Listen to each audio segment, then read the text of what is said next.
Transportasi merupakan sarana yang sangat penting sebagai penunjang mobilitas masyarakat.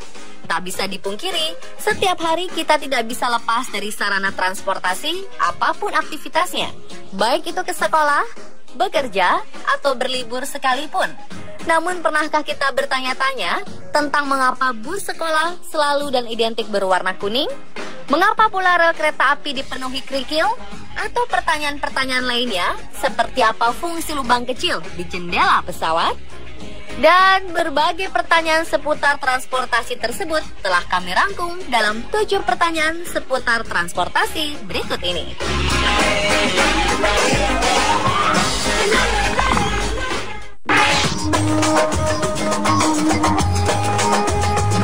Mungkin kita sering bertanya atau secara tidak sadar mempertanyakan, mengapa ya mayoritas bus sekolah berwarna kuning?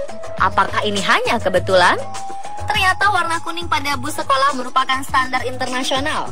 Tokoh yang berperan dalam membuat standar warna kuning pada bus sekolah adalah Frank W. Shear dari Universitas Columbia, New York. Dialah yang pertama kali menggagas pertemuan untuk menentukan standarisasi konstruksi bus sekolah.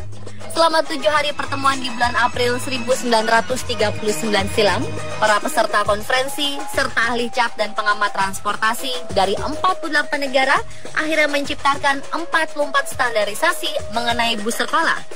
Warna kuning dipilih sebagai cat dasar bus, sedangkan tulisan bus sekolah memakai warna hitam. Pemilihan ini bukan tanpa alasan. Perpaduan warna ini membuat tulisan bus sekolah mudah dibaca dan dilihat di pagi hari. Selain itu, warna kuning pada bus sekolah juga berpengaruh pada keselamatan. Karena menurut penelitian, manusia akan lebih mudah melihat objek berwarna kuning 1,24 kali lebih mudah daripada objek berwarna merah.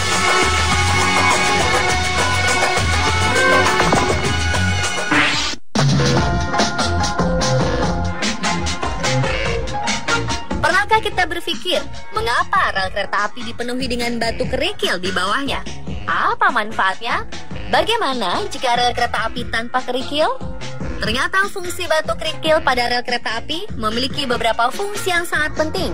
Yang pertama adalah sebagai bantalan pemberat.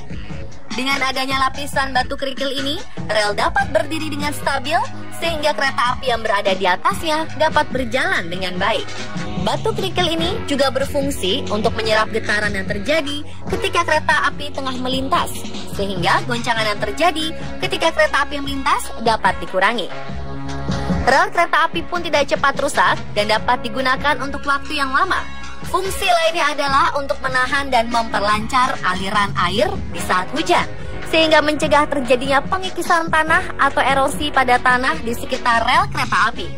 Batu kerikil juga bermanfaat untuk menghambat tumbuhnya rerumputan di sekitar rel. Tumbuhnya rerumputan di sekitar rel dapat secara langsung maupun tidak langsung menyebabkan penggemburan tanah di bawahnya. Hal ini tentunya dapat membahayakan karena jika tanah di bawah rel tidak stabil, maka akan dapat membahayakan perjalanan kereta api yang sedang melintas.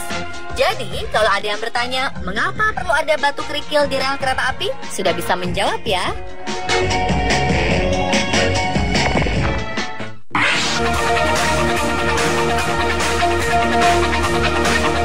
Bagi Anda yang sering berpergian menggunakan bus, pasti merasakan bahwa saat mengisi bahan bakar di pom bensin, biasanya mesin bus dibiarkan tetap hidup.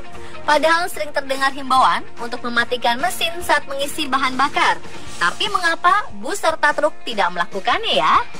Jika pada mesin berbahan bakar bensin, mematikan mesin kendaraan saat mengisi bahan bakar merupakan hal yang wajib dilakukan. Ini karena sifat dari bensin yang mudah terbakar, berbeda dengan solar yang sulit terbakar. Seperti kita tahu bahwa nyaris semua bus dan truk memiliki bahan bakar solar. Perbedaan karakter antara solar dan bensin ini terlihat dalam sebuah percobaan berikut. Ketika ceceran bensin disulut api, langsung berhasil terbakar. Hal sebaliknya terjadi pada solar ketika coba disulut api, bahkan sampai berkali-kali tidak juga terbakar. Meski tindakan para pengemudi bus atau mobil diesel yang tetap menyalakan mesin saat mengisi bahan bakar dianggap tidak apa-apa, namun hal ini tetap berbahaya, karena kemungkinan apapun tetap bisa saja terjadi.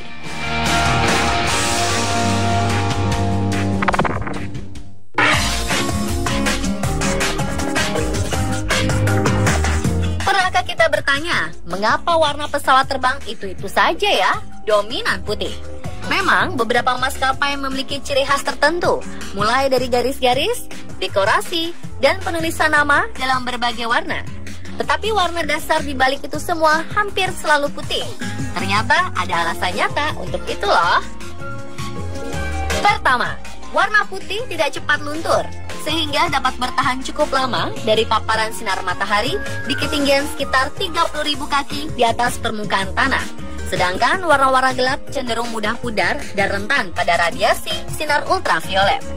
Kalaupun pudar, warna putih akan tetap terlihat bersih dibandingkan warna lain. Selain itu, cat warna putih juga lebih murah dibandingkan dengan warna-warna lain. Sains juga membuktikan jika warna selain putih menyerap lebih banyak gelombang cahaya dan membuat objek cepat panas. Sebaliknya, warna putih memantulkan semua gelombang cahaya dan tak mengubahnya menjadi panas. Keuntungan dari warna putih ini membuat ruang kabin jadi lebih sejuk. Warna putih juga akan memperlihatkan cacat di atas badan pesawat dengan jelas, seperti jika ada retak, korosi, atau celah. Alasan lainnya adalah nilai jual. Pesawat putih biasanya akan bernilai normal ketika dijual kembali. Tapi jika warnanya bukanlah putih, nilai jualnya akan berubah dan cenderung merugikan maskapai.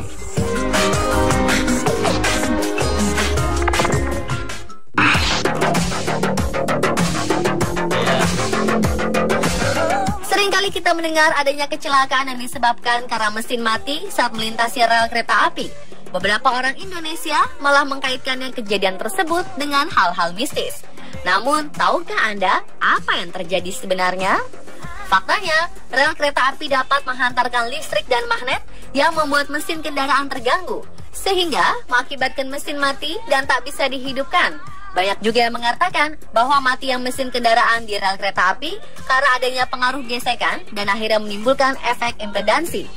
Efek ini mempengaruhi dinamo starter pada mesin yang terbuat dari magnet, yang pada akhirnya mesin mobil yang sudah terkena efek tersebut akan sulit dihidupkan.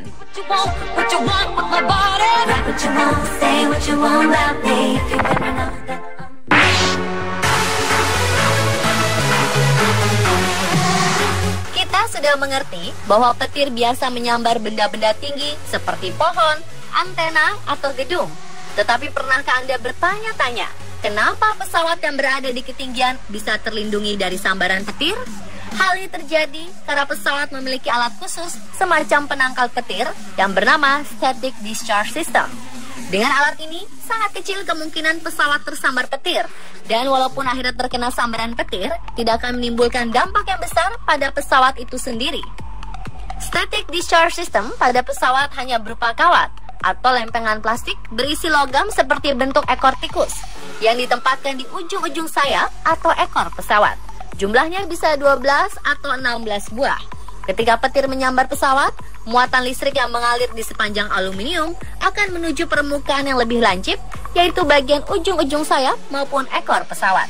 Dan di bagian inilah muatan listrik akan terlucut berupa percikan api. Dengan demikian, muatan listrik tidak akan masuk ke dalam pesawat dan membahayakan penumpang.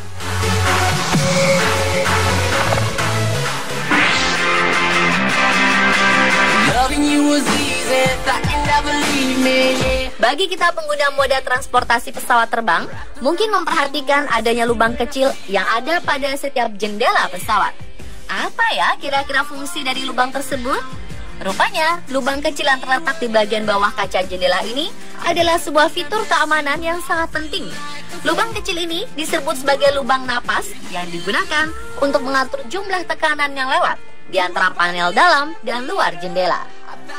Jika kita perhatikan dengan seksama, kaca pesawat tidak hanya memiliki satu panel, melainkan ada dua atau lebih, sehingga membuat kaca semakin kuat. Fungsi penting lubang kecil ini adalah untuk memastikan saat terjadi suatu tekanan dari luar jendela, maka panel luarlah yang akan menanggung tekanan tersebut, sehingga penumpang masih bisa bernapas dengan baik. Selain itu, lubang tersebut juga memiliki fungsi untuk membantu kaca terhindar dari embun yang terjebak di antara panel kaca.